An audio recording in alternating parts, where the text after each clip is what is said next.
Ladies and gentlemen, welcome to FANMEN Beyond. Your host, DJ Go. Chris Davis. Happy summer, Happy I guess? summer. Yeah, Summer-ish? Getting closer. Not quite at Memorial Day yet, but Went from 49 to 79. sure so feels like summer. Fun swing. Yeah. Jesus Christ. No, it's gorgeous. I know. But, I mean, since it is summer, I mean, we can go right into it. We can talk about, it's summer movie season. We're diving right in. Not burying the lead. No, and not only just summer movie season, we have stuff like you're getting special drops on Netflix. You're getting, there's other Disney Plus. You're getting these one-offs with big names in them dropping now, which is excellent. I mean, there's a lot to go and enjoy at the moment. There is. So we haven't, I'm not gonna lie, I kind of slacked a little bit on going to the movie theaters and stuff like that. And I'm trying to course correct it. So you went and saw something in the theater recently. Went and saw a couple things in the theater recently. Okay. Yeah, it's amazing when mom goes away. Harley and I tend to go to the movies, and it became like the Friday/Saturday. Like, let's do one each day. So started off, went to see Michael. Wasn't one that was really on my radar. The kid was really pushing for it. But it was excellent. The kid playing Michael took me out a little bit. It's like, it was Michael cosplay, but in terms of, like, the look was just a little off, right? You can tell he's part of the family, but in terms of, like, the way he dressed, the way he moved, like, he moves like Michael. It was impressive. They did a really nice job. And you had some big names that were involved in this. Yeah, big names. I mean, Foucault directed this thing. They did a really good job. The only blowback I heard is people complaining that you didn't touch any of the controversy. The movie ends in 88. Yeah, like, it's not the point of the movie. This kid was a star from the second he was 5 years old. Yeah. Up through, like, if you wanted to complain about stuff, they probably fast forwarded through part of that early part of the career. You know, you really didn't get into as deep as, like, when Thriller came out, how that popped. Well, you saw glimpses as to what was going on and how crazy it was. You could have spent 2 hours just going through that, like, 2 or 3 year arc from, like, Off the Wall through Thriller. Michael burns his hair and then go on from there, right? Oh, yeah, the burn, the Pepsi commercial. But no, it's 2 hours and change. Yeah. Didn't look at the watch once. Like, one of those where that's good. You sat and enjoyed it. And it's a soundtrack of, it's all things that you grew up listening to. Even if you're not a huge Michael fan, you're just sitting there happy. It'd be like watching a Beatles movie or something like that. Like, you know every track, you're humming along to it. They did a really, really good job. I was pleasantly surprised. The movie keeps cranking. I think it was number 1 again this past weekend. It popped back up. Something else cut it? Yeah, it was third. Third? Yeah. What over? Okay. The other thing that we both saw, the one you saw and the one I saw are over it now. So you actually went and saw her? Yeah, no, that one you saw. So Devil Wears Prada was number 1 this past week. Okay. So I had back-to-back weeks. Then again, it was Mother's Day weekend, so it's kind of, it's a little skewed. That's what we went to see on that Saturday. Mm-hmm. Utterly enjoyable. It's probably a little long in between the sequels. You got the entire cast back. I mean, Disney clearly spent some money when you look at the names that they had to bring back for that movie. It's exactly what you would want. It's a fluff piece. You get all of them playing the tropes that you would expect coming out of there, but completely enjoyable. They did a good job on it. You could watch Meryl Streep and Anne Hathaway go back and forth, Yeah. I love Stanley Tucci in it. It's, if you like the first one at all, you got to enjoy that one. The first Prada movie, I mean, it was okay. It's just, like I said, probably a little long between sequels. I mean, I want to watch it eventually. I'm not running out to go see it in the theater. Athena wants to see it, but, like, I don't know. It's just, I mean, I adore Anne Hathaway in every way, shape, or form, pretty much. Yeah. But, like, out of all the things she's done, Prada is, like, towards the bottom of things I would want sequels to of hers. There's so many more other things she's done that I would rather take a second movie of. Right. I'm trying to place Prada in the timeline.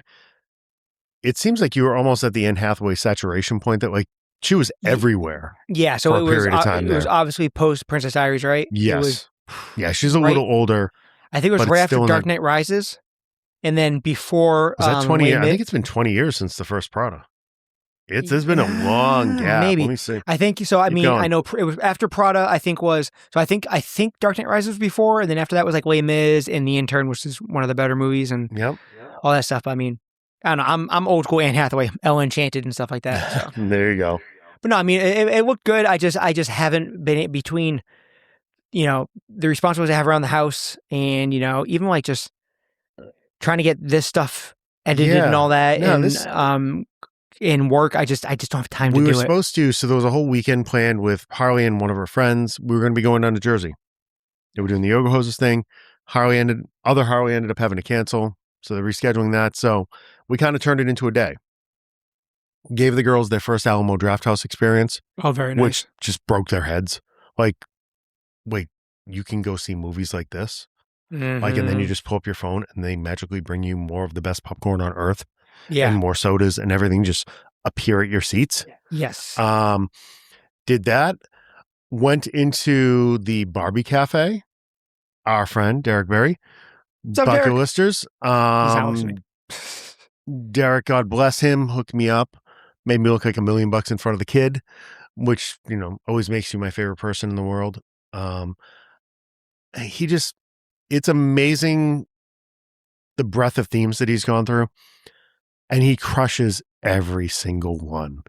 It's like, so this is located right in Faneuil Hall, one of the oldest parts of the city. I mean, it's like that whole area of Boston is a dripping history. Yeah. You can jump off of Faneuil Hall in Assassin's Creed 3 and take out a red coat. You have the brightest pink greenhouse atrium at the end of one of the buildings in Faneuil Hall. It's like you're walking into a Barbie movie, for God's sakes. Yeah. The surfboards are up. They have the telephone booth in there. There's the Malibu street sign and everything. He did an amazing job. The food kicked ass. An awesome bar upstairs. So I so happy for him and all the success and the fact that he went so seamlessly. Like, started it before the movies thing, went through the movies thing, hooked up with bucket listers, and now sky's the limit. The kid's doing so many cool things. Looking forward to.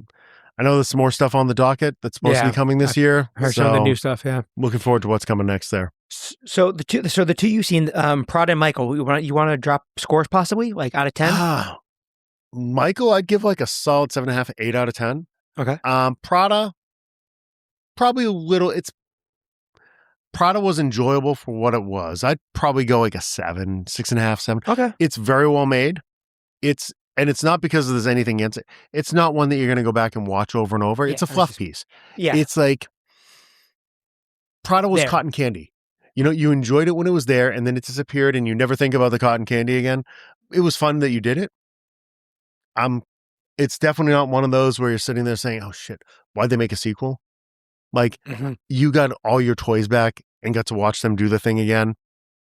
It was enjoyable. You throw enough famous people in there to, it's exactly what you would expect from it. So, yeah, I grade that one a little lower just because rewatchability, like, oh, and the AC just kicked on. And the AC just kicks on. Hopefully I can edit that out. But no, I'll get it. That's good. That's certainly, Michael's one I would go back and watch again. Prada's more just to check the box. I gotta break that one off. Nice. Yep. So, I've been to the movies multiple times in the last couple weeks. It's all been for the same movie. It's been for the same movie though. Same movie.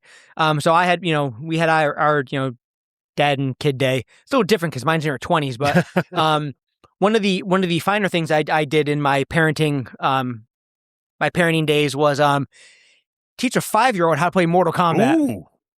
And since I did that, which I shouldn't have, but whatever. Yeah, it's fine. They got to learn sometime. It's been one of her favorite games, and she's like me. She loves everything about it in the war and stuff like that. So we went and we had to go break off Mortal Kombat 2. Had to. I went and saw it early with our friend Clet from wearecritics.com. Yeah, you were down in New York for that one. Yeah, I went to New York City to go see it. And then I went and saw it with the kid. The big thing about this one, we both felt the same way about the first one. It was not great. But now they brought... Yeah, this one we don't have to rehash, but it was... We don't. It was subpar because they were trying to make a video game fighting movie and really not base it on the game, which was kind of stupid. But the biggest thing about the first one, it was missing... questions, it was missing 2 big-time anchor points in my household. My kid's main character is Katana. Mm-hmm. My main character since day one, since I was 12 years old, has been Johnny Cage. And they were both absent. I haven't seen the first one, so full disclosure. Did I read online that like Cage was there for a cup of coffee and then gone, or just never there? No, they show one of his posters at the end as like a tease. Oh, was that what it was? Yeah. That they don't have him. I saw something that it was like, they gave you a flash, but it wasn't. Gave you a flash. And they don't Gotcha. even mention Katana in the first one, but they have like her weapon like in a Raiden's temple, so you think maybe she's dead or whatever. So she was all pissed about that. But nonetheless, now Katana and Johnny Cage are back for are now there for Mortal Kombat 2. This movie obviously it's not going to win any Oscars. No. Although for set special effects, it should at least be in the conversation so far. This movie, it's Christopher Nolan's gonna take care of that this year. Yeah. Obviously, if you don't play the game, it is what it is. You're probably not going to be that into it. They made this game for players, and this is like they didn't really need to. Most time these video game movies, they try to expand out their base. Well, Mortal Kombat sold about 7 gazillion copies of that game since its inception. So they have a base. What is it? Mortal Kombat 11. You got me to come back after years to play it again. I mean, it had been a long time since I touched that game and played the shit out of 11. Yep. So 2's here. So, Carl Urban's Johnny Cage, and now we actually get to the actual tournament. Like the first one sets up the fact that the tournament's happening. This one's the actual tournament. They go get Johnny Cage because they need another body. Okay. And he's super Johnny Cagey, and you have all the theme. Like I'll watch that guy bit. Play anything though too. Me too. Carl Urban's amazing. By the way, coming to Fan Expo Boston, so I'm gonna have to order a Citizen Cage fake movie poster to get signed. Hey, good, because Murtaugh and Riggs ain't gonna draw. Yes. Actually, Fan Expo is pretty well done, but nonetheless, so where was I? Yeah, so we went going into it fully knowing that our 2 guys are there, and that's what we're there for, and everyone has can take their own thing from Mortal Kombat. But this movie, like I said, it's not as cheesy as you think it's going to be. This movie is fucking awesome. It's just popcorn down your throat, crack a fucking beer, like both times, like I seen it in the theater, like literally people are like cheering. There's a couple of times where a couple people do stuff and a couple guys yell at the button combination, like, yo, 4 down, 4 high punch. Because they take they're taking combos and moves and fatalities right out of the games. So it really is, there's a lot of fan service, but it moves along well. Everyone looks amazing in it. The costumes are amazing. How are your WWE contingent? Oh, they're fine. You don't see them in any... That's Street Fighter. That's Street Fighter. Oh, that's Street Fighter? That's Street Fighter, yeah. No, this one has a guy who looks like a wrestler, but he's not. October. Yeah, October. That one's going to be actually crazy, too. Cody in freaking costume. In full costume, yeah. Everywhere, that's popping up in... They kept them separated. Street Fighter also could be very good. It can be a totally different kind of movie. This one is obviously bloodier, it's gorier, it's a little more, there's definite stakes in it. But again, it's your old school, like early 90s, late 80s, just action movie. Is the new game any good? Well, I'm not new Street Fighter. I guess the it's new not Street Fighter game. New. It's a little Mortal Kombat 1, but they added all those characters. Oh yeah, it's great. There's a definitive edition there. Yeah, but it's just now you're fighting with like Ghostface and shit like that. I mean, they always do that to pull in people, but there's a little addendum to the story, which is great. Okay, they added a little bit. I on top of just the fact that like I've been playing Mortal Kombat since I was a kid, and I can yeah. I was telling one guy, there was a guy there when we went to the other the Screen New York City. He was doing his own social media stuff for his own show, and he has like a martial arts podcast or whatever. Okay, nice guy, but I was like. It's one of those things where you knew there was so much fan service that they take, in spoilers, before the credits start the movie, they give you the clouds and the flashing lightning from when you first power on the arcade machine for Mortal Kombat 2. So I'm like, they started off, I was like, oh my God, it was like 1993 all over again. That's adorable. I felt just like I had walked into the dream machine. Was that when the first one came out? Before 93. I was going to say, 93 seems late. Yeah, 2 came out in 93. I was still in my parents' house playing with my brother. But I can remember walking into the dream machine as they were wheeling the machine in, because I got a heads up it was coming. We're dating ourselves here. We're really, really old. You just have to go to a place to play video games. There used to be these cool things. Well, first we had these large concrete buildings that housed many, many stores and food establishments. Yes. And they were called malls. Yes. You used to have to leave the house and you'd see all of your friends there. And you could buy action figures 3 for $10. And there would be a KB toy. And every one of these malls had a Dream Machine or Aladdin's Castle, was it? Or a Playtime Land. There was always an arcade. Funko Land or whatever. That was there. Which is where my parents sent you when they needed to go shop. Yeah, exactly. Go. Here's $2 for the arcade. Go play for a little bit. Again, so like when I remember, like I got a heads up that machine was coming to the Dream Machine, and I remember watching them wheel it in, and they set it and they plugged it in, and all you see is clouds and there's these lightning flashes, and then it just goes. Midway presents Mortal Kombat 2, and it looked so much better than the first one because it was like, a jump ahead in technology. And they put the clouds in the entry credits, and all the credits were in the font. And I was just like, as soon as the movie starts up, you're like, oh, fuck That's yes. pretty cool. Fuck yes. Here we go. And it delivers. It's definitely the best fighting game, video game adaptation ever. And that's obviously not saying much. That's like being the valedictorian on the little bus. It's definitely in the conversation for your best video game movie. It's right there.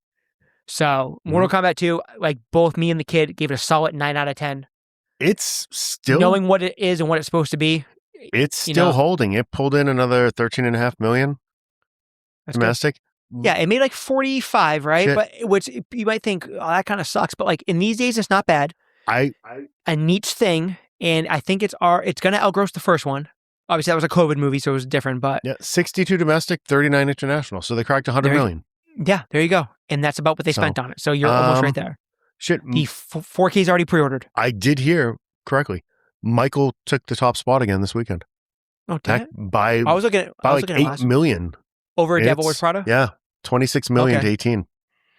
Okay. So I was thinking 2 weekends ago. I forget what weekend it was. Oh, so that's this week. That's like the current. We're recording on a Sunday. That's 15th to the 17th. Okay. Last weekend, Prada won because it was Mother's Day weekend or whatever. Makes sense. Michael has now cracked $700 million worldwide. It's crazy for a movie that everyone was saying was dog shit in the beginning. Yeah. Nope. Lots of people complaining, but yeah, I mean, hopefully Mortal Kombat can get a little bit of legs. Well. I know, obviously, we're this weekend coming up, obviously Memorial Day weekend. This is gonna be interesting, right? Let's talk about this weekend. Yeah, it's always a dicey one. Yeah, so a lot of people go away, but this year maybe not. Yeah, it's expensive to drive away for a weekend. It is. It is. I mean, granted, I'm driving to Pennsylvania, but you have all these fucking assholes who I like where you're going. These people have to nitpick and forecast out and shit like that. They're like, oh, the Mandalorian's be like, it's tracking lower than Solo. It's like, well, Solo came out at a totally different time in the arc of Star Wars. And Solo wasn't a TV show. Here's the other thing too, and this is what pisses me off. They're still trying to use this tracking information as if it was pre-COVID, where they treat things like it's 2015, like that actually meant anything. Doesn't mean jack shit. If I went to see Michael on opening weekend because we decided in 45 minutes before the show, and the theater was down the street from my house, like nobody's buying tickets. Nobody is planning. I shouldn't say nobody. There are very few people now that are planning weekends around a release date like they used to. Yeah, Endgame was the end of that. Like that was the last one. Now it's at the point where like my kids looking, before you would take whatever seats you had and it was going to be a packed show. It was going to be sold out. Now it's like, theater's half full. Just pick a different one. We'll go when it's quiet. I won't go if I can't sit where I want to sit. It's like, no, we almost didn't go to Michael just because we picked a different showing actually. Yeah. Just to make it a little more palatable. Yeah, so Mando and Grogu comes out this weekend. I'm going to go see it tomorrow. I have a advanced press screening. And then I'm going to take my nephew to see it in Pennsylvania on Friday. The early reports are people saying, it's people watch the best Disney Star Wars, present company included. Yeah. I mean myself by that.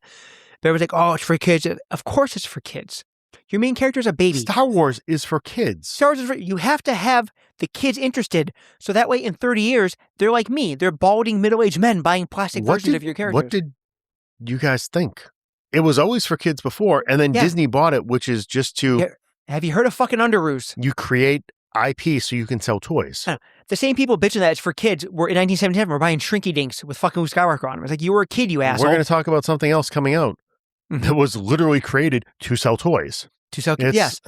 So I'm in China. People are like, oh, it's for kids. There's too much baby.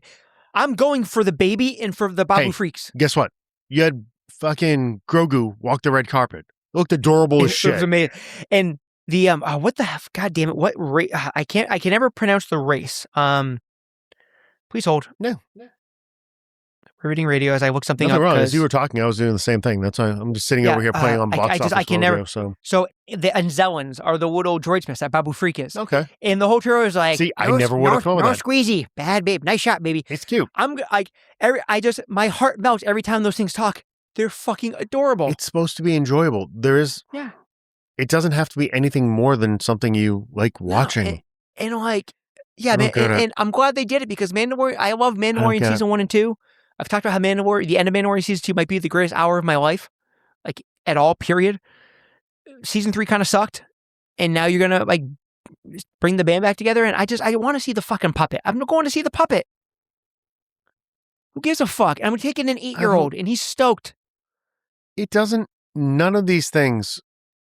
We can't compare this to your original trilogy.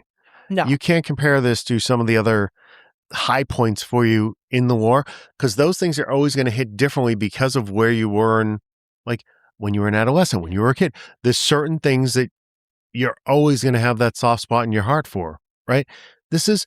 We're getting more Star Wars. Just say thank you and move on. Say thank you and go pay the $15 and keep the ball rolling for for your kids or your grandkids or your nephews or your nieces or whatever. If not, just don't bitch about it. Then shut the fuck up. Just let the people that want to go enjoy it. Not everything is made for everybody, and it shouldn't be. No, and doesn't make any sense.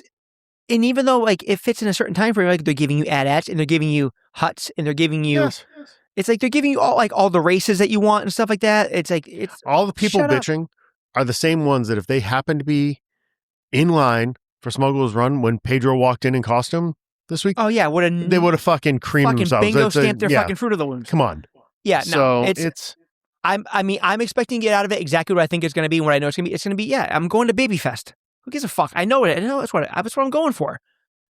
You can't get disappointed because you've already watched this for 3 seasons. This isn't like a new thing. No, you're not going to see anything different than what you had already expected. It's going to look better. It's going to be on a big screen. Exactly. And people that are like, I'll wait for it to come on Disney Plus 2 weeks. It ain't coming on Disney Plus in 2 weeks. You're probably looking at 3 months till you see this thing on Disney Plus. This thing's going to be in the theaters through the summer. All summer. Through the summer. That's the other thing too, is like, I think we should mention this, like, in the fall. I think a lot of these studio heads are kind of like, they were getting pressure from it every time they go out and they take Q&As and they get hit with it. It's like, I think they're wondering, we need to that window needs to come back. Oh, most definitely. They got to stretch it out. Sony's already like, if you think you're going to see Spider-Man on a fucking streaming service within 90 days, you're out of your fucking mind. It ain't not happening. So those days are gone. Very excited for Mando. And I know what it is. Like you said, it's not, nothing's ever going to hit you like the first time you saw Star Wars. At our age, nothing's probably ever going to hit us like that again, period. I mean, Mortal Kombat hit me in a different way, but I was just like... Be happy you're having new movies put out. Based on your old shit. Here. Like, easy segue. Be happy that in 2026, they're turning your clock back to 1983 and giving you a fucking He-Man movie in 2 weeks. I mean, think about this, okay? I'm looking at it just because we were talking about it. Mm-hmm. I went to look at Box Office Mojo to see just this weekend, what your top 10, top 12. You have 2 movies in the top 12 that are re-releases. Oh, Maverick? And Shrek. They re-released Shrek into theaters for the 25th anniversary. But that's how barren the landscape is, that Shrek doing like $1.5 million can crack like your top 12. That should have been... Yeah. That's like $3 million because it cost him nothing to give it to you. That's a Fandango thing, right? That you see the ad as you're sitting there waiting to watch the other blockbuster that you're going to go see. That's kind of cool. They're putting it back into theaters for one night only kind of thing. And you'd make $1 million off it. No, they did it. You're having, just to drum up interest and get people back to the theaters, you're doing special popcorn buckets for a re-release of Top Gun. Especially, or sold out and immediately went to eBay because people are the worst. Now, for Mortal Kombat, they had, when we went to Regal for Michael, now, that's the other thing. You don't have to like go up to the counter. They're just going to put all of it in Impulse Row as you're walking in. Yeah. Like, grab whatever you want. It's here. Yeah, I got the Mortal Kombat, the green one with like the dragon on it, just because it was like $4 more. And for me, it was worth it because I saw it on Star Wars Day, which is a weird thing, right? For me, the first time I read it, I sit at home and watched. We'll get into that too. That was a whiff. Granted, it was an advanced screen. It wasn't like a release day or anything like that. But I was like, it's worth the $4 to make sure that butter didn't bleed onto my Star Wars shirt I was wearing. So it was like a high-end shirt. Yeah, because butter doesn't come out. Yeah. Okay, so we're releasing Mando and Grogu. I don't care. I know. Think of what else came out that weekend. Mortal Kombat, whatever. Like, it was because Prada was out. Flip them. They wanted that for Mother's Day. But why wouldn't you just do the Star Wars one and release Devil Wears Prada on Memorial Day. I don't get it because nothing came out that You're week. going to still make the same amount of money on Prada. The people that want to go see that are still going to see it the weekend after Mother's Day or 2 weekends after Mother's Day. But to have, I mean, lean in. You're starting to sell celebration tickets. I mean, everything tied together nicely with a bow. Hey, and that's a great segue. You're welcome. It's a great segue. Star Wars Celebration tickets. Yeah. Fucking Reed Pop. The pricks at Reed Pop. Why you have to allow people to buy 20 4-day fucking passes. Star Wars Celebration 4-day tickets went on sale, or tickets in general went on sale, right? It was a 4-hour, basically just 4 hours of having a fist plunged into your ass. You'll have to excuse him. He's not on the San Diego Comic-Con queue. This is San Diego Comic-Con every single year. But at least on San Diego Comic-Con, when you buy your tickets, you have to register them to a name and shit like that. This is every single year. Go look on fucking StubHub. They all went to fucking resale. People are trying to get $3,000 for a Star Wars Celebration ticket. And that's the worst thing. As you were giving me updates, I'm like, oh, that's what happens. Oh, Sunday tickets are sold out. Saturday tickets are sold out. 4 days are sold out. Kids tickets are sold out. Yeah. No, it's crazy. Yep. Absolute fucking shit show. So it's supposed to be like a big highlight of my midlife crisis going out to Star Wars Celebration 50th. I'm only able to go in for 1 day right now. So I'm going to see DJ working the corner out by the convention center in Los Angeles. Yep. Hell yeah. You need somebody to cuddle with at the JW Marriott that weekend. Yeah. So he's your guy. If everyone wants a slippery Gungan and they have a Saturday ticket, he's your guy. Hit me up on Instagram. But I'm pissed off. I got a couple people looking out for me and shit, but just that whole thing was a fucking mess. It's another reason why, people say Star Wars in the tank, because it's like, there's no checks and balances to any of this shit. It's so much money. When you look at, so before you'd have to make the decision if you were going to buy like the $250 for like a 4-day or $279, whatever it is, or like, you know what, shit, do I bite the bullet and spend like $550 or $6 just so I can cut the line?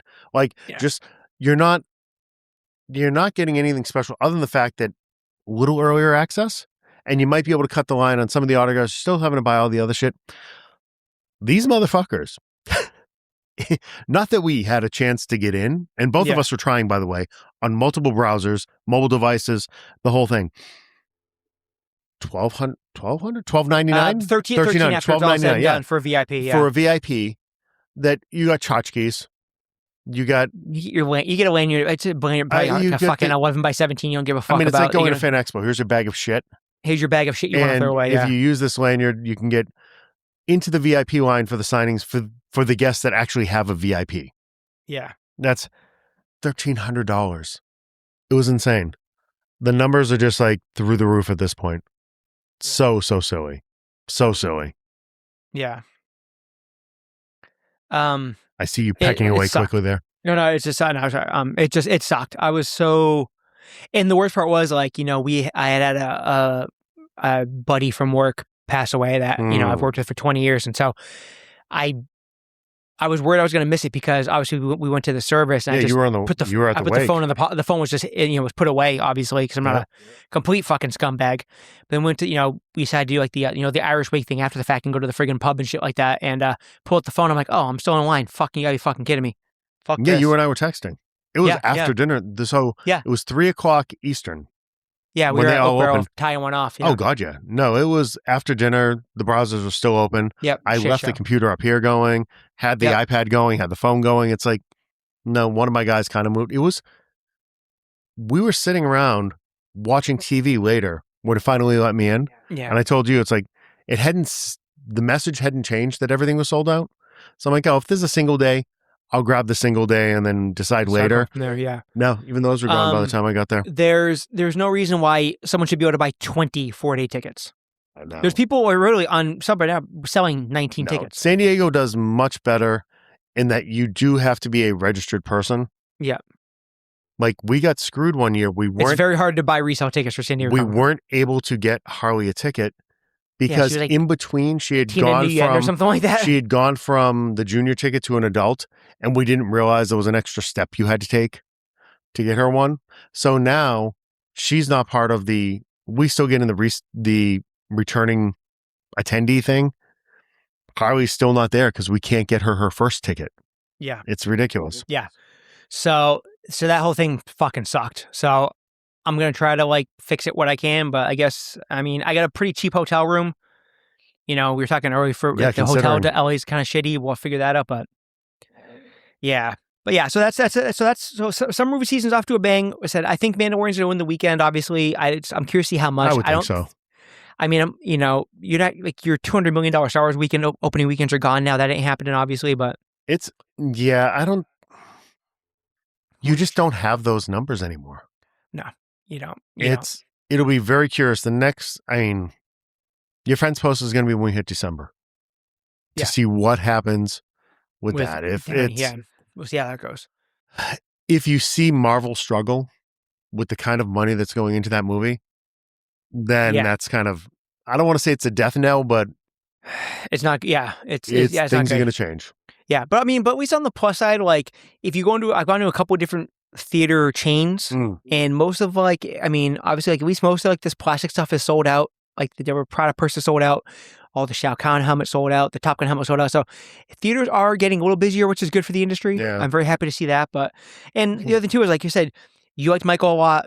Prada's getting good reviews. If you're a Mortal Kombat player, you adore this thing. So at least the quality of movies so far has been pretty good as we kick this thing off. 700 million that's a big number in this market. For something you didn't have to CGI a bunch of purple guys with gloves with rocks in it, right? No, it's all practical. Budget was this is shit that we all grew up, but it's probably you're not paying a top tier act. You're not paying your money's all in the music catalog. It's one of those things, and where the family was tied in, you don't even have to spend that. It probably wasn't that bad, right? His son was one of the producers.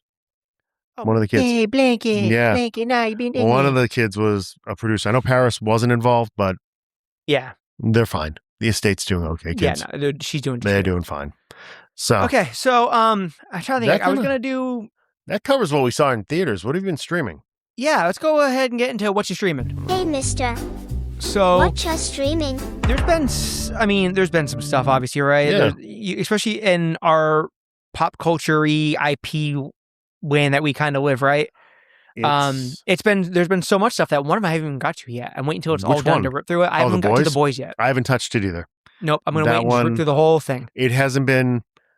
It's one that I've thought about starting a couple times, but there's just been other things to watch. Yeah. Like, and the one that I couldn't wait to rip through till the very end was Daredevil. That one we watched as it was going. What do you call this? Daredevil season 5, or do you call it? They're calling it season 2, but Born Again season 2. Born Again season 2. Okay, so we're Daredevil Born Again season 2. Let's get into that because I watched that. Which you might as well call it 5. I know. It essentially works like a continuation of the first series. Yeah.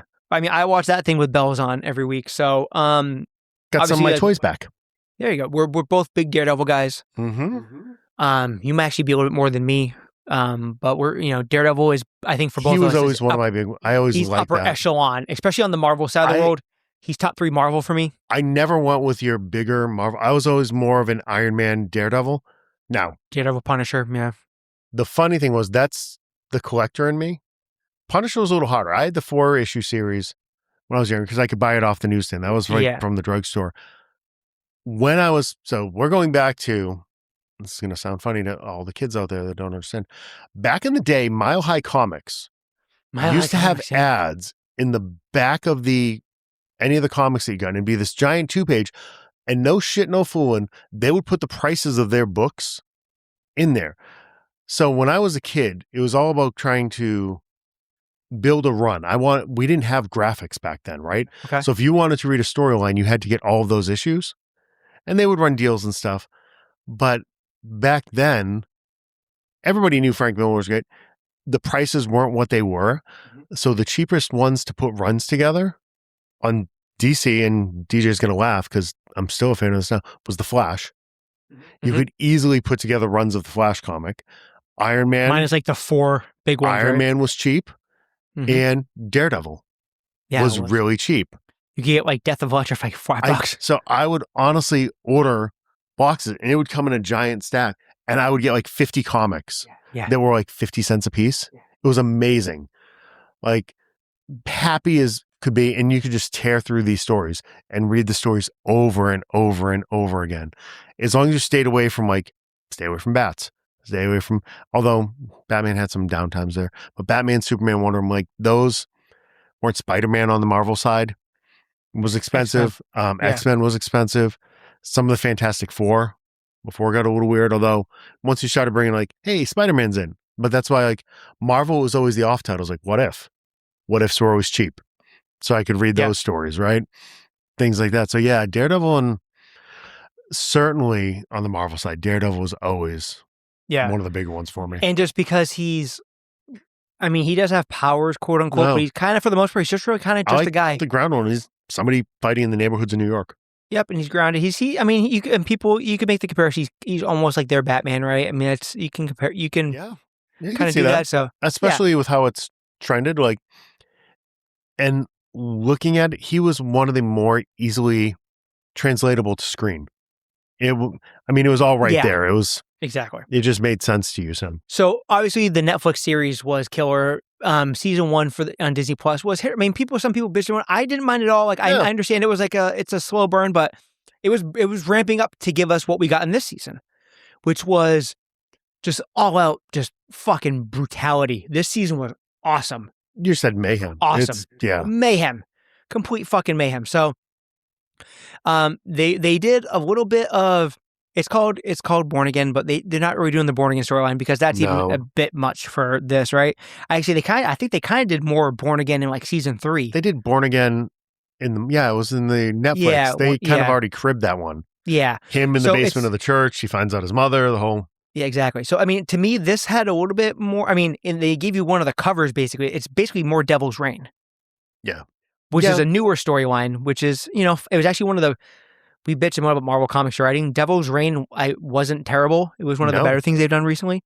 But they gave you that, there's this one shot, like towards the end where he fights Fisk, and they gave you just the flying knee as him, like, just busting Kingpin's fucking jaw open. So the whole thing is basically, it's Kingpin is like tightening his grip on New York, and he's got his task force, which is basically his personal army, and they're just really putting the fucking clamps to the people and all the vigilante stuff, and man, it was just, every episode was just like, oh, they went there. It's funny. It's one of the few properties on TV right now that has gotten political without taking shit for being political. Because it's like fake politics, right? It's Marvel. They're doing like the New York version of what's going on in the country. Like, you could literally, there's some people talking about it, but for whatever reason, they don't bitch. Like, if anybody, like Saturday Night Live will catch shit because they make fun of Trump on a Saturday, they basically used Kingpin as a proxy for the whole thing. Yeah, in a way, yeah. I'm just gonna basically tailor the system to how I can make money off it. And you're just going to be happy because I'm here for you. There was little subtle things, but they did it in such a way where you didn't have the people lose their shit over it. Like, it's very rare that we get anything that goes anywhere near a third rail that one or both sides are just going to lose their mind. It's because you're not using the actual names. It's hidden behind a veil of fictional characters. That's exactly what it is. Which was smart, right? But again, and they just did so many smart things, from what they did with Bullseye in this season, which was awesome. Can we just pause for a second? Sure. The diner scene. Oh my God, as I was getting to. I think it just moved. Bullseye goes into a diner. And Bullseye's kind of like, he's still a son of a bitch, right? Oh, yeah. But he's kind of like, he's like in that gray area in this one. Because he hates Fisk just as much as Matt does in this. Yeah, he realizes he was being used by Fisk's wife. He has it out for the Fisks just as bad. Yeah. So this scene where he goes into a diner and orders a milkshake, and then calls 911 and said he saw the Punisher in a diner. So they send Fisk's task force in, and with a bunch of knives and spoons, Bullseye kills about 35 fucking task force cops. Did he take somebody out with a toothpick? He does. Yeah. I'm like, recapping. I mean, this was mid-season, like early to mid-season. Yeah, and not like horribly like when Colin Farrell used the paperclip. That was lame. I mean, this is like but no, brutal. But we're gonna get something Wicked Jason. Our next thing we talk about. Yes, correct. So the Bullseye stuff. So the Bullseye arc, I'm gonna give it an A. No problem, right? Yeah. The Fisk stuff, I'm gonna give it an A. Obviously, I mean D'Onofrio kills it. I'll put Fisk up as the best. I mean, I know everyone blows Heath Ledger. Such a good job. Fisk might be the best comic book villain adaptation ever. I'm not ready to go there over Heath just yet. It's closer to the character that you know. Heath was defining that character. Like, it's at the point now where like But you can make an nobody argument that wants to wasn't play even Joker. I know, but you can make again. the argument that wasn't really even the Joker. Like, this is Kingpin. This is Kingpin. Which version through of the and through. Joker? You know what I'm saying? This was Kingpin for sure. Yeah. Yeah. So spoilers. So strange how they make him look so much bigger. Like, having stood next to the man, he's not that big. Yeah. he may be a little shorter than me. He's definitely smaller than me. Oh yeah, it's a And very they heavy make suit. him look massive. Yeah. The camera work is unbelievable. It's amazing. Little spoiler. So in Bullseye's whole like rundown of the Fisks, he kills Vanessa, and that did he kill Vanessa or did Kingpin kill Vanessa? Because he was taking a shot at Fisk. And then the block. But I mean, you can kind of, I think that was set up to be like some kind of like internal struggle that was going to come in the next season. Like, was it me? Was it him? Kind of thing. Oh, for sure. But long story short, I was like, the only thing that grounded Fisk into being a semi-rational human being gets killed. To the point where the surgeon who fucked up the surgery, he kills the surgeon, and then they bury him in the fucking woods. He kills the surgeon. I like how they go all the way back to when he first met Vanessa. Yeah. You're back in the gallery. The white painting's back. The whole thing. They did a nice job of tying up all the threads. For sure. They did. And then, obviously Jessica's back. Spoiler alert, Luke Cage is back. Yep, you get the Cage cameo. Now you know that Jessica's kid is Luke's. It's Danny. Yeah. Yep. It's who becomes Captain America at one point in time in the books. She has powers. You are fully in the time of the Dark Avengers. They exist. He had Luke Cage out doing Shadow Op stuff. Now he's got Bullseye out. Matthew Lord is in charge of the Dark Avengers. You have a little weird twist there with Jessica's powers too. Yeah, I don't remember that from any. I mean, it's probably from a book. I'd have to go back. I mean, it's a long time since I read any of that stuff. I'm not trying to say I read Luke Cage books or Defenders books or anything like that, but I wasn't a huge Defenders person. Especially since read the Alias stuff. Well, because Danny's from like early 2000s. She's like newer, so I sure hell was reading the shit then. So, but that was interesting. But still, they're all back. It sounds like Iron Fist is going to come back too for the next season. You'll at least get the cameo. Like, you don't need a much. Yeah. You really didn't use Jessica a ton. No, but I think that was because there was so much of you didn't want to cloud the Matt and Fisk thing because it's still the driving force. That's the story of the season. The two of them, for sure. And another big spoiler, big reveal is you get the I am Daredevil. You get the Matt outs himself, and. Which is interesting. That's a twist on the Born Again because that's Fisk is the one. It's Karen that I would have loved to have seen them do the true story, but you can't leave Matt by himself. You need somebody for him to play off of. Yeah. And why I didn't like that, when you get the post-credit scene, it kind of makes a little more sense, but they just did so many things right with this. I mean, it looked great. It was written real well. And just the thing with like costume this season with the black as the paint scrapes off. I remember you saying that. You were so excited. Good.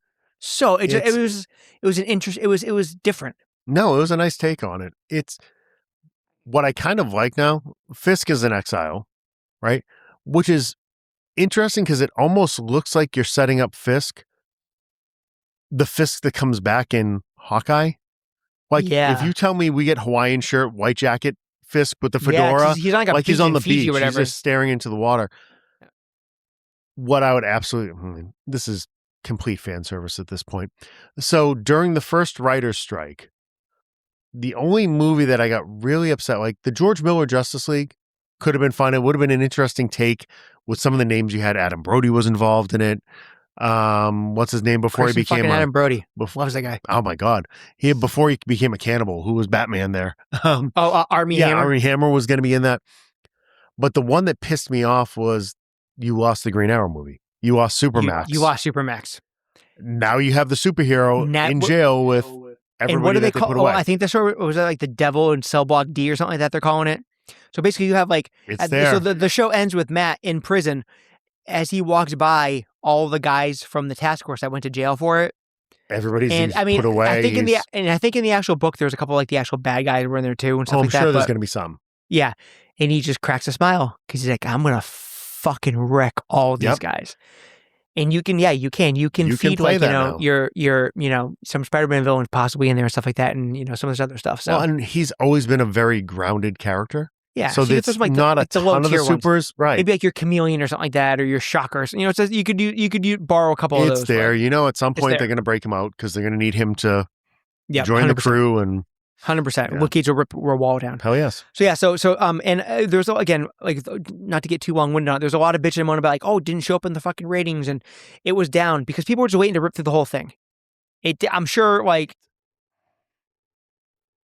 you can't. The numbers with the streaming shit don't mean anything. They're all fool's Well, gold. and here's the thing. Because people can like, oh yeah, They're going gonna tell you it was on in the background. I won't even fucking watch if it blows doors off things, they'll tell you. They're going to tell you the stupid MMA fights last night blew up. We'll get there. Yeah, And so we can touch on that real quick too. So, I mean, I don't think the numbers mean nearly as much as they are.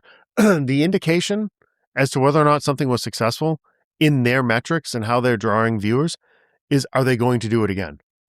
Yeah, if not, and Netflix is very clear about that, where you'll have shit like, oh my God, I love this insert show here, right? There's one season, this is great. Yeah, we're not bringing it back. Yeah, that tells you that it was for you, but it wasn't for as many as they needed. Yeah, and I mean, as big fans of the character obviously in the show, like, I give this season a firm 8.5 or 9. Yeah, this was very much enjoyed. It was very, very good. Took a couple to get going for me, but they crushed it on the once it hit like 4, it was like, oh, they crushed it on the landing. It was crazy. I still have moments where I'm like, you know what? You totally could have just turned Karen, like, put her into the joint. Like, I don't need to. It was right there. Yeah, probably one of the few. The Karen of it all bugs me sometimes. Heroin addiction, like probably her, one of the few things they won't let Disney do. Yeah, no. Or Disney won't let them do. But I tell you one thing, you can play with that in, Deadpool, joking around about it. You can make it a gag, but you can't.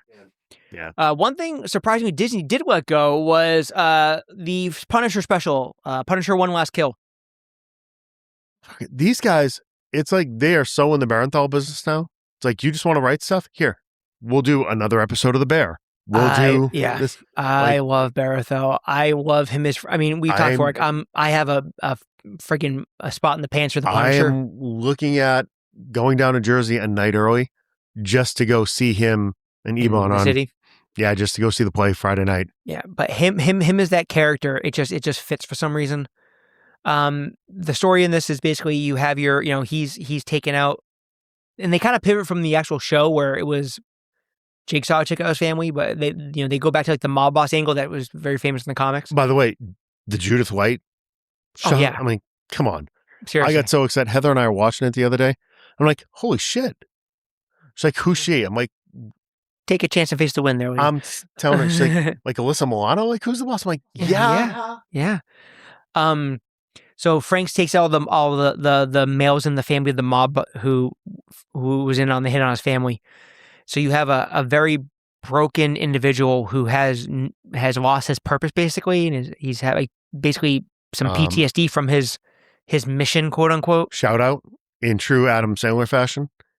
They cast his daughter as Frank's daughter in the show. Yeah. Yep. So good. And it's heartbreaking, really. Like he's sitting, he's hallucinating. He's like obviously hearing voices and seeing people and stuff like that. And it basically gets to the very end where the Judith White, who's like the matriarch, or whatever the word is from the family, is left. She's the last one standing. Like, I'm telling everyone where you're at. I'm gonna let, and basically the city's in disarray, which doesn't say a whole lot about Spider-Man that he let that entire neighborhood go to shit. That was my thing. That was the only thing that I bumped into in the whole thing. It's like, you're in fucking, they called it Little Sicily. Little Italy. Yeah. Spidey should be there. All right. Daredevil should be there. If you've gone to Manhattan, you know where Little Italy is in relation to Hell's Kitchen, in relation to the restaurant. Exactly. You have supers all over the island. And no shit. Somebody's going to come and do something. Yeah. This is like a fucking war zone. This to me was, this is what I loved about it more. So it's almost like you took the Punisher and you're like, hey, let's do Death Wish. Yeah. And it's like, okay, yes, please. And he realizes, as they're tormenting the kid across the hall and stuff like that, like, fuck this. And he gets his calling halfway through the whole thing where he's like, there's a little girl screaming for her dad, and he hears his own daughter, and he's like, oh, okay, so there's something left to do. I have to take out every fucking scumbucket on the planet. And the kills are brutal. You have knives in ears, and you have bicep tendons getting stabbed, and arm breaks, and compound fractures, and you get the Wick moment. You do. So you have this fun little scene when he's in line for a coffee early in the episode, right? After having one of his mental breakdowns. Yep. And the guy behind the counter can't find his pen. And he's looking for the cup of pens. And his wife's like, it's behind your ear as always. That it's his daughter that he saves. It's his family that he saves in the bakery. With a pen. Later. Kills you guys with a fucking pen. This guy comes to take out Frank and fucking him up. And he finds the fucking pen in the cup. Big buff guy too. And so it's like, there's a lot of meat for that pen to go through. He just fucking punctuates him. It punctures him. It's in the neck. It's in the chest. It's in the arm. It's in his head. It's everywhere you could possibly have a pen going. Fucking thing never breaks. Yeah. And the kills are brutal. Oh, they are brutal. It was insane. Athena couldn't finish it because they take out a dog and that bugged the piss out of her. You don't see it though. No, you don't see it. You don't see it. But it's just they allude It's like to the it. Wick thing. Like you see the Wick's worse. You Wick's see worse. the dead dog after. That bugs her. Yeah. No. R.I.P. Camo. Pour one out for Camo. This thing was. I mean, it was obviously like it's a different punch than you saw in the shows. Different punch you saw in Daredevil.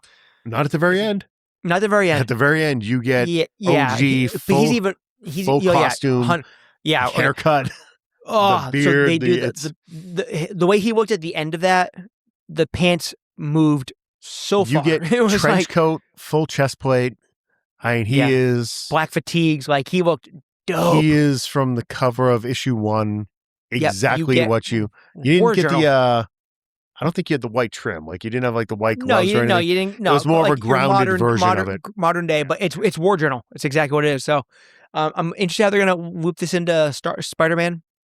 But it's called One Last Kill. It ain't One Last Kill. There's no way he's done. There's no way. Could have been just intro to Punisher for Christ's sake. I mean, seriously, it was almost like Punisher Origins. Yeah. But yeah, very well done. Some people bitch about like one of the CGI shots, or fuck you, like give me a break. Well, and you saw Disney come right back out. They showed the wire work, so they may be a CGI shot of his face as he hits. Yeah. But he was strung up going into that air conditioning unit. He gives it all, man. And I remember I remember back. He was the week or 2 weeks after he got cast. He was at Rhode Island Comic Con, and I went to the table, and everyone's there for Walking Dead and all that stuff. And I didn't watch obviously because DJ don't do zombies, as we all know, or hopefully if you haven't known, there's 250 episodes you can go back and listen to on FANMENpodcast.com. But DJ don't do zombie talk. And I was like, hey, I just want to say congratulations on the Marvel gig, and I just want to if you could just do me a favor, like I know you're good at what you do. I was like, if you could please just do my boy Frank justice, and he cracked his bag open. He had a stack of fucking War Journal comics. He's like, we got this. Don't worry. He's like, I got you. And man, he fucking got us, man. He's so good as this character. He got to write it for himself this time. He's one of the co-writers. Yeah. I mean, obviously we all have our favorite Batman, our favorite Superman. Gal did a great job. Mo was fun as Aquaman. He's going to be great as Lobo. You can make a real case that in the history of live action, it's Downey, and then it's Charlie and Barathel. Neck and neck for number 2. As far as like authenticity to the character, Downey's in a world of his own. It's its own category. Yeah, you have to separate that one just because that character was Downey.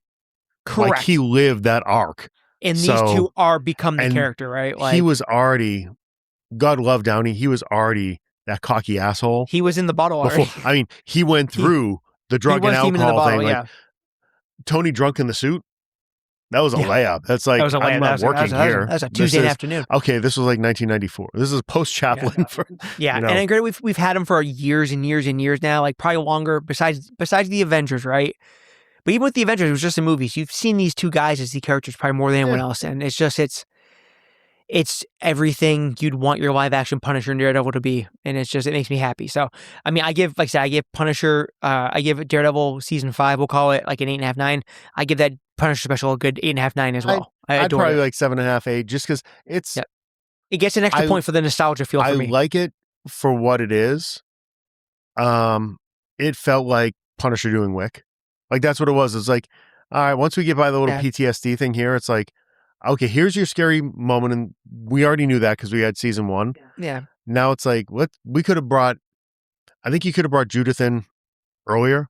Let's get to the, hey, we're hunting you. We know where you're hiding in the projects here. It would, I'm not going to lie, it would have been, if they had done that as a 2-hour long movie where it's like, it's almost like The Hunted, it would have been so fucking You could have good. played with that a little bit more. You had a whole season. Yeah. Like Running Man, basically. It should have been It's your the Running one Man. thing instead that of my wife- shitty Gwen Powell one. The one thing Heather bumped into, he's back in the apartment. He knows that everybody's coming, right? We have seen him put together a bag arsenal in the safe in the wall. Like, this motherfucker's got more than enough guns to take out But that whole section. The keys at his wife's grave. I know you can kind of canvas bag, right? That's the thing. It's like, but I did love if you didn't leave the key, you wouldn't, like, he never even made a move for the safe. Like, he just sits there and watches his legs catch on fire. Like, because he's so fucking out of it. Yeah. But you don't have a scene if he's not taking out each one of these guys. And it played like, honestly, it played like Max Payne.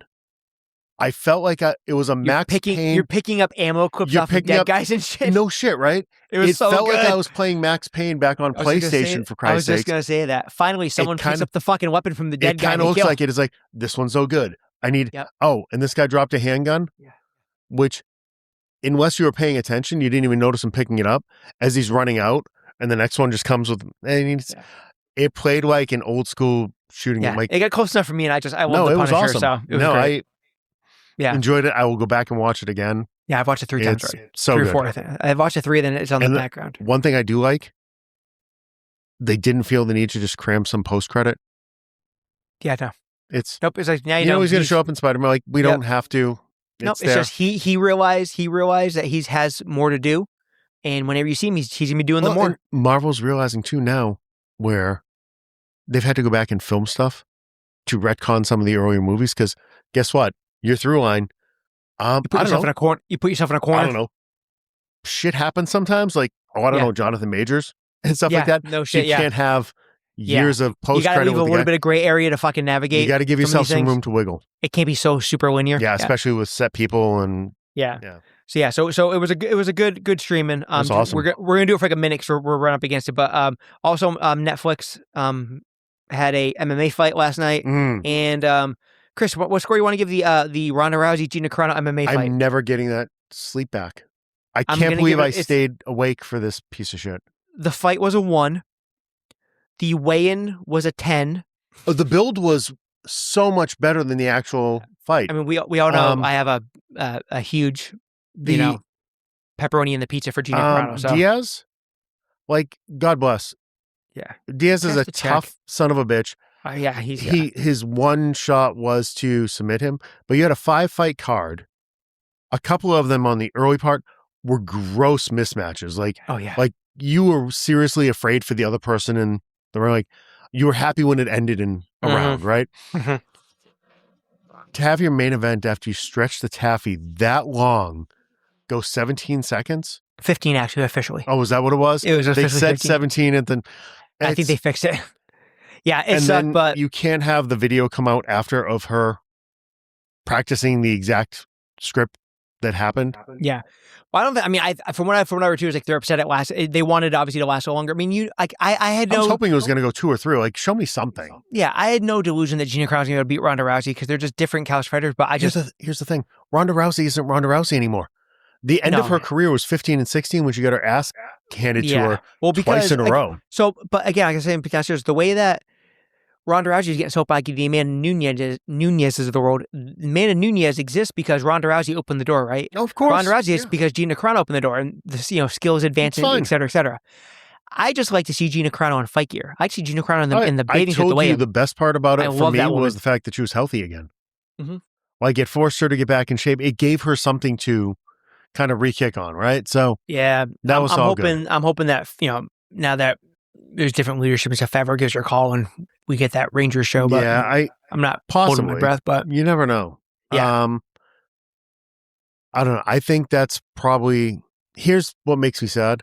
You would have had another outlet for MMA, and I think they fucked it up so bad. They fucked it up. They trashed it. That's when we said how quick Netflix is with the job. I don't see them dropping that kind of money again. No, between that and that Tyson debacle. I like Ariel on his podcast. He was fucking insufferable last night. Like, he's a fucking if he had came back on one more time, let's like, please, he's fucking brutal. Stop talking. It It to me the place Netflix was stuff. empty. It reminds me a lot of like end of days WCW with like, Barry Darso coming back and shit like that. It looked honestly, it looked fixed. It reminded me and it's amazing that Jake was involved in both of them. It reminded me of the Tyson fight, where for a brief second, Tyson went into blocks and forgot that he wasn't supposed to hit him. Yeah, and caught him with that one shot. And said, "Oh, I almost fucked that up."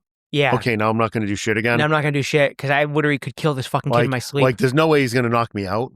Yeah, we're going to have to drag it out here. But yeah, Netflix and sports, I'm out on. But nonetheless, it's that was bad. That was bad.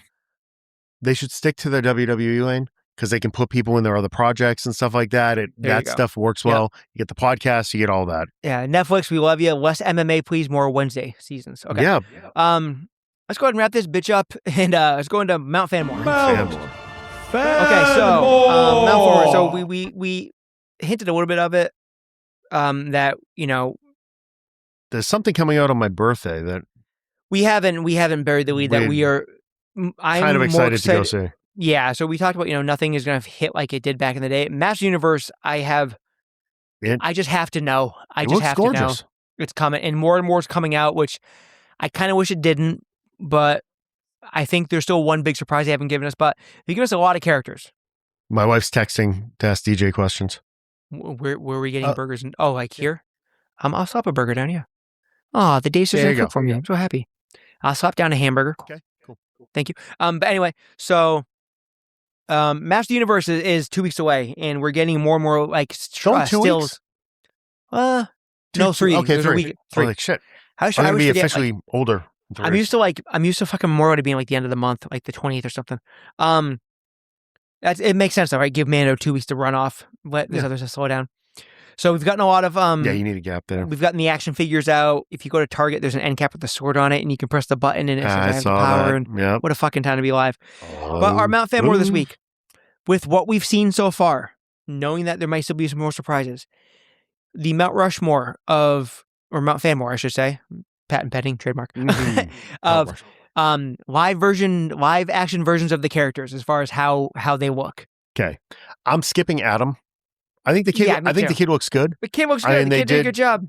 He fits the part for sure. Yep. Here's the picture they needed. Let's go find a guy that looks like this. I'm gonna go Goatman first.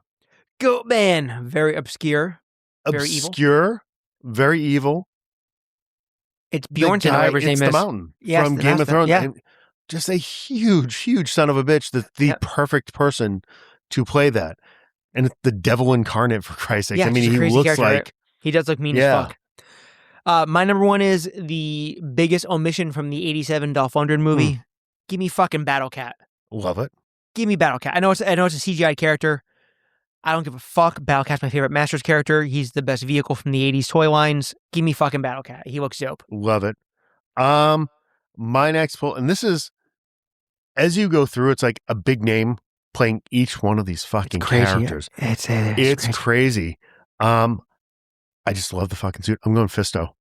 Yep, I had Fisto on my list too.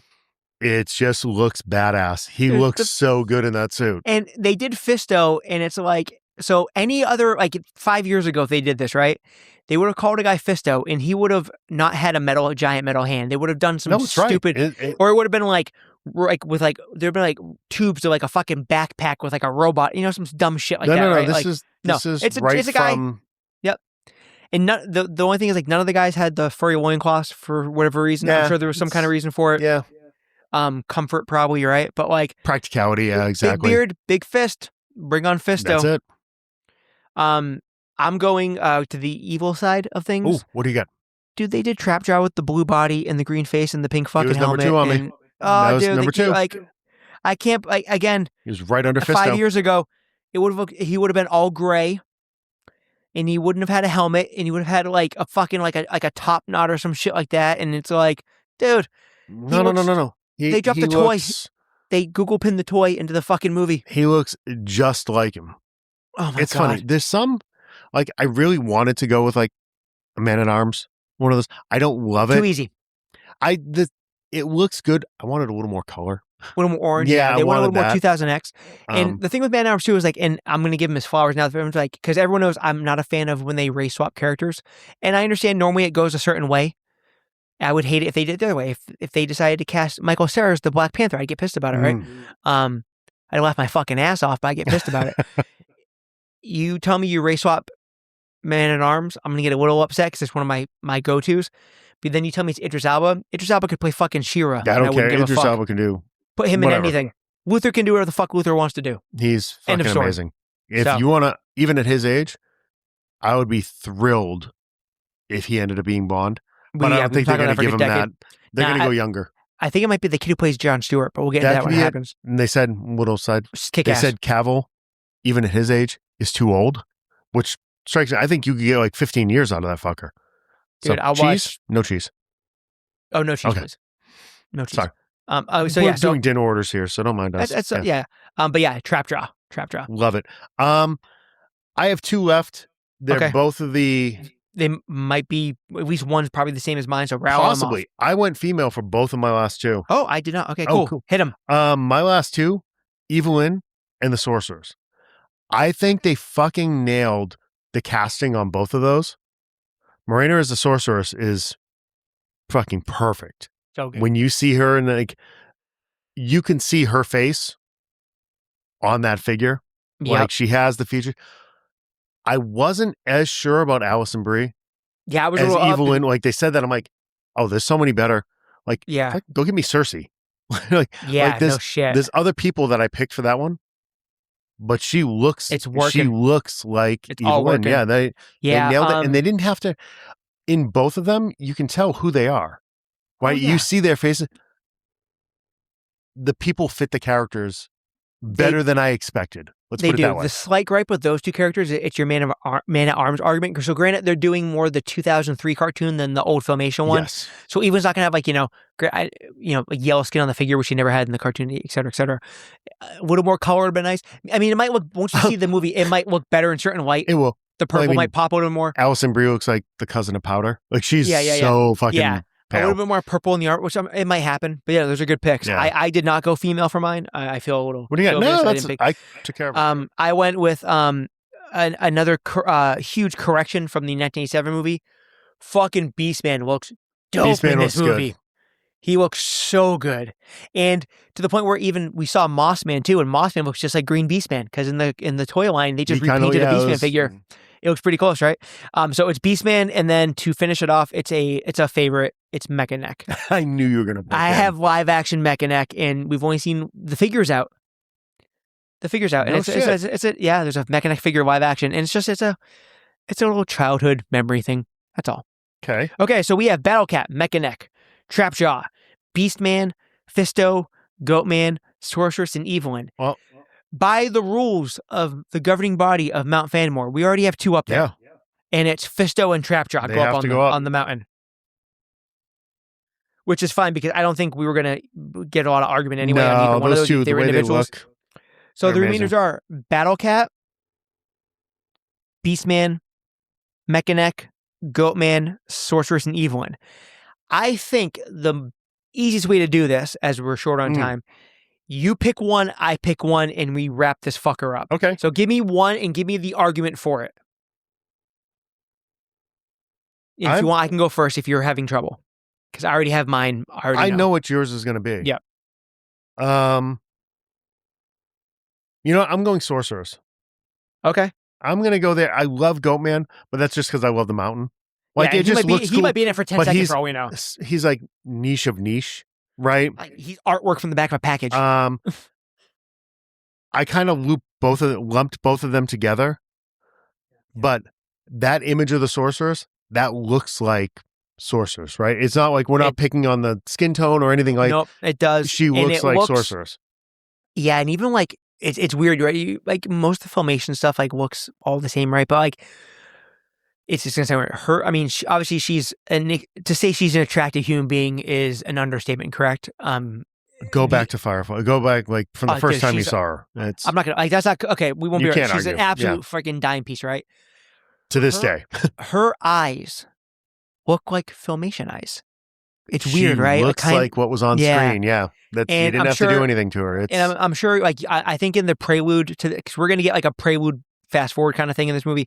She might start off in the orange and blue, and when Adam comes back, she might be like in the white. Images I've seen are all in the white. Which is... I think you're gonna start. It's gonna be like a later on kind of thing, like a power drain, kind of much like Monica and Ross's mom from the 87 movie. Because you look at the images of her as Sorceress, she looks like she should be in Wonder Woman. Like she could have played. She totally could have played like one of the Amazonians or something. She could have been on that island. She could have played mom. She could have done. She could fucking do anything she wants. She's I mean, and I shouldn't like. I'm not trying. She's not just there to peg Deadpool, kids. Exactly. I mean, she's super talented too. She's an amazing actress. On top of, I mean, it's just the bonus round is that she's an absolute fucking 10 out of 10, right? Looks in the looks department. But yeah, no, she has action figure features, like the cheekbones, the whole thing. She looks like she's sculpted. She's bred for this shit, right? It was perfect. And again, the all white that we've seen so far. I love the fact that you have your costumes built off the 2003. The roots of the characters are all built off of Filmation. The character poses are from the old Filmation artwork, and there's still a lot of 87 movie in this too. It's like, so there's a little something for everybody. But yeah, no, I have no problem with that. And she's very important to the story too. So it's good to have. I mean, they all are obviously, right? Goatman probably not. Goatman probably not. I just like the image. Yeah, exactly. One thing that is going to be imperative to this situation is because it is Adam's ride, his sidekick, his interesting. The more important thing. I'm going Battle Cat. I thought you were going Beastman. I almost went Beastman and I left him on the board for you. Beastman was great, but Cringer and Battle Cat to me are. Battle Cat looks gorgeous. I mean, to me, it's the fact that they didn't fuck it up and not do that, and they did him. We don't know if he talks or not yet as Cringer or whatever, but I don't give a shit if he doesn't talk. I'm fine with it. Him in the armor looks so killer. Yeah. So dope. I don't know. The image is great. I'm looking back at Goatman now.